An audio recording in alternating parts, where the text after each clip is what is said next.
गंगेत घोडं राहिलेलं आहे. विराट कोहलीची 17-18 वर्षाची इच्छा अखेर पूर्ण झालेली आहे आणि तशीच इच्छा रॉयल चॅलेंजर्स बेंगळुरूच्या लक्षावधी पाठीराख्यांची झालेली आहे, ज्यांनी हा प्रदीर्घ काळ संयमाने वाट पाहण्याची तयारी दाखवली. होय, RCBनं 2025ची IPL ट्रॉफी अखेर जिंकलेली आहे.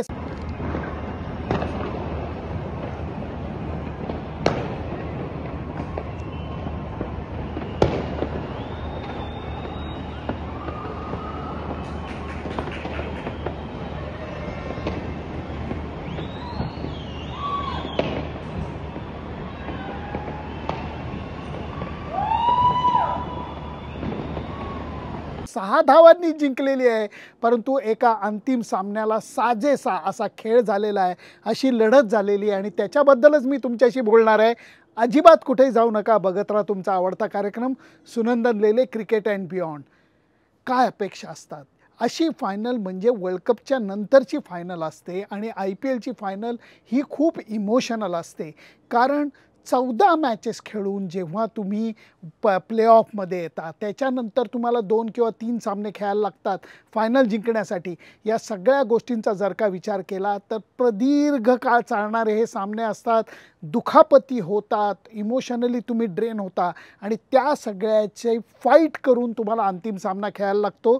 तसाच अंतिम सामना जेव्हा होतो तेव्हा अपेक्षा पहिली ही असते की लढत चांगली व्हावी.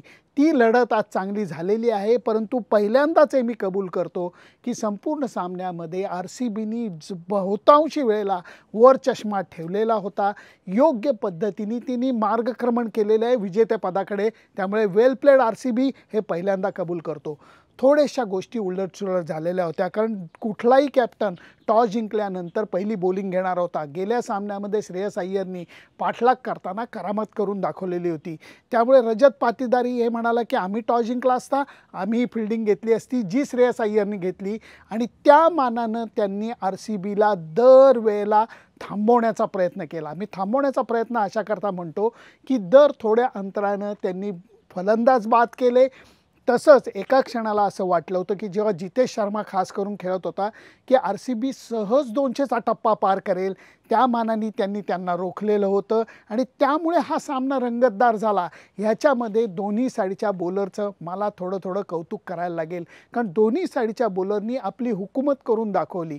वेगवेगळ्या पद्धतीने कधी स्लो बाउन्सर टाकले, कधी बॉल वळवले, कधी चांगले यॉर्कर्स टाकले आणि स्टम्प टू स्टम्प बॉलिंग टाकण्याचा प्रयत्न केला. बॅट्समनला जास्त वेग मिळून दिला नाही.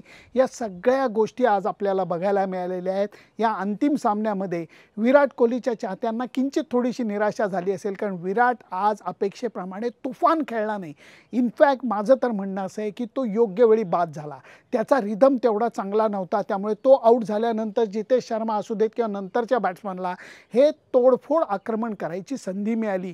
परंतु RCBच्या सगळ्या बॅट्समननी आपापलं योगदान थोडं देत धाव फलक पुढे सरकवत ठेवला. फिल शॉटनी थोडी इनिंग खेळली, विराटनी खेळली आणि त्याच्यानंतर लिव्हिंगस्टोननी खेळली, या सगळ्यांनी जितेश शर्मानी खेळली. या सगळ्यांनी आपापलं योगदान थोडं देत राहिले. त्यामुळे 190चा टप्पा हा त्यांना ओलांडता आला.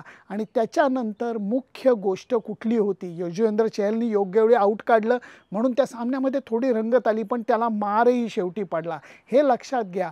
आणि वाईड बॉल म्हणा, एक्स्ट्रा बॉल म्हणा, ह्याच्या बाबतीत थोडंसं पंजाब कमी पडलं, पण तरी कौतुक करायला लागेल अर्शदीप सिंगचं की ज्यांनी संपूर्ण 4 ओव्हरमध्ये भन्नाट बॉलिंग केली. पाठलागाकरता ही धावसंख्या मोठी होती का? अजिबात नाही. फरक असा आहे की पंजाबच्या तुलनेमध्ये मी काल प्रिव्ह्यूमध्ये म्हणलं होतं RCBचा बॉलिंग अटॅक हा अनुभवाने सक्षम आहे आणि त्याचबरोबर कला किंवा भात्यात असलेले बाण हे त्यांच्याकडे थोडेसे जास्त आहेत. तीच गोष्ट आज आपल्याला बघायला मिळाली, कारण हेझलवूडनी पहिल्यांदा सुरुवातीलाच खरं प्रभासिमरनला बरोबर शॉर्ट बाउन्सर टाकून आऊट काढायचा प्रयत्न केलेला होता. सोपा कॅच रोमारियोने सोडला तेव्हा पोटात गोळा आला असेल की बापरे, कारण प्रभासिमरन हा नेहमीच मारामारीसाठी प्रसिद्ध आहे. पण त्याच्यानंतर RCBच्या सगळ्या बॉलर्सनी, मग तो भुवनेश्वर असू देत, सुयश असू देत, दयाल असू देत आणि हेझलवूड असू देत, या सगळ्यांनी योग्य वेळी योग्य कामगिरी केली. परंतु माझ्यामध्ये ही मी लगेच शूट करतोय क्लिप, त्यामुळे मी बघत नाही आहे मॅन ऑफ द मॅच कोण झालं वगैरे. माझा man of the match Krunal Pandya होता, कारण कृणाल पांड्या ब्रेक्स लावले नाही, तो ब्रेकवरती उभा राहिलेला आहे. कारण 4 ओव्हरमध्ये इतक्या कमी रन्स, 2 विकेट, या गोष्टीला मी सेंचुरी करण्यासारखं कमी त्याच्यापेक्षा कमी धरत नाही. इतकी अप्रतिम बॉलिंग त्यांनी केली आणि त्यामुळे अपेक्षित धावगती ही किंग्ज 11 पंजाबसाठी सतत वाढत राहिली. त्यातनंही जो पंजाब किंग्सचा कॅप्टन होता, जो त्यांचा आधारस्तंभ होता, ज्यांनी सेमीफायनल, एका अर्थाने सेमीफायनल होती ती मुंबईविरुद्ध जिंकून दिलेली होती, तो श्रेयस अय्यर रोमारियोला त्या मानाने साध्या बॉलवरती आऊट झाला. तो जो धक्का बसला, त्या धक्क्यातनं पंजाब किंग्सची संघ हा सावरला नाही. नंतर शशांकने प्रयत्न केले, पण ते थोडेसे वराती मागणं घोडे होतं. शेवटच्या ओव्हरमध्ये सुद्धा 29 धावा पाहिजे होत्या, 6 धावांनीच फक्त पंजाब हारलेलं आहे. आणि पहिला फुलटॉस चेंडू हेझलवूडचा शशांकला मारता आला नाही आणि त्यांनी स्वतःला अक्षरशः असं करून पायावरती बॅट आपटली. तो जिंकून देऊ शकला असता का? अजिबात नाही, कारण हेझलवूडकडे तेवढी कला नक्कीच आहे. म्हणून सामना रंगला असं मला वाटतं. 6 धावांचा विजय जरी दिसत असला की एक शॉटच फक्त कमी होता, तरीही मी परत सांगतो, RCBच्या संघाची पकड जी होती ती सामन्यावरची संपूर्ण काळाकरता कायम होती. कारण श्रेयस अय्यर लवकर आऊट झाला आणि त्या मानानं किंग्ज 11 पंजाबचे बाकी बॅट्समन, मग तो प्रभा सिमरन असू देत, तो आर्या असू देत, या सगळ्यांना अंतिम सामन्याचं अपेक्षेचं ओझं काही प्रमाणात झेपलं नाही असं दिसतंय. जोश इंग्लिशने थोडी फटकेबाजी केली, पण अगदी नको त्यावेळेला तो सुद्धा आऊट झाला.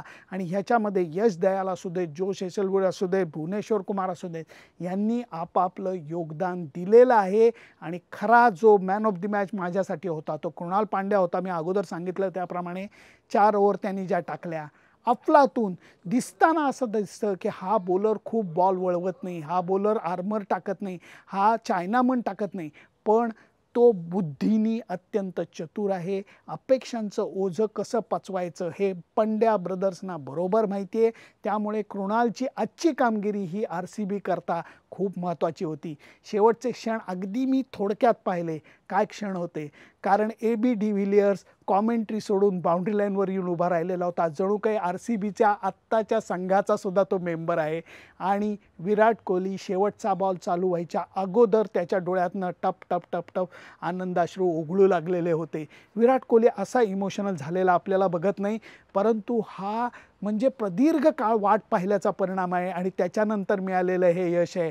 विराट कोहलीनी कसोटी क्रिकेट सोडलं आणि त्याच्यानंतर जणू काही क्रिकेट देवाने दिलेला हा प्रसाद मला वाटतोय की तथास्तु, तू इतक्या छान पद्धतीने एका पद्धतीचं क्रिकेट थांबवलेलं आहेस, तर दुसरीकडे ज्या यशाने तुला इतके वर्ष हुलकावणी दिली आहे ते यश मी तुला देतो, असा जणू काही त्याला आशीर्वाद दिलेला दिसतोय.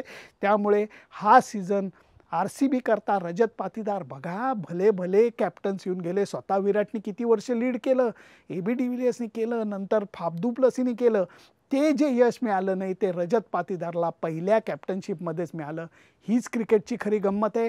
तरीही मी कौतुक करेन किंग्ज 11 पंजाबचं, ज्या पद्धतीने रिकी पॉन्टिंग आणि श्रेयस अय्यरनी त्यांचा संघ ह्या टप्प्यावरती ते घेऊन आले. पहिल्या 2 संघांमध्ये ते पहिल्यापासून राहिले. या सगळ्याचा विचार करता त्यांच्या कामगिरीला सुद्धा कौतुकाचे 4 शब्द हे बोलायलाच पाहिजेत असं मला वाटतं. त्यांचा स्वप्नभंग झाला आहे. अहो, पण तुम्ही लक्षात घ्या, RCB सुद्धा फायनल किती वेळा खेळली आहे, 9, 11 आणि 16. मला वाटतं 4थ्यांदा आल्यानंतर त्यांना यश मिळालं आहे. पंजाबचं हे दुसरंच फायनलला येणं होतं, त्यामुळे त्यांना यशासाठी थोडी वाट बघायला जर का लागली तर काही हरकत नाही. पण आता एक मात्र होणार आहे, सोशल मीडियावरनं RCB विषयीचे मेम्स कमी होणार नाही आहेत, वाढणार आहेत. कारण ह्याच्यामध्ये आता एक प्रकारचा विनोद संपून सकारात्मक येता येईल अशी माझी अपेक्षा आहे. तुम्हाला कशी वाटली ही फायनल? तुम्हाला कसं वाटलं?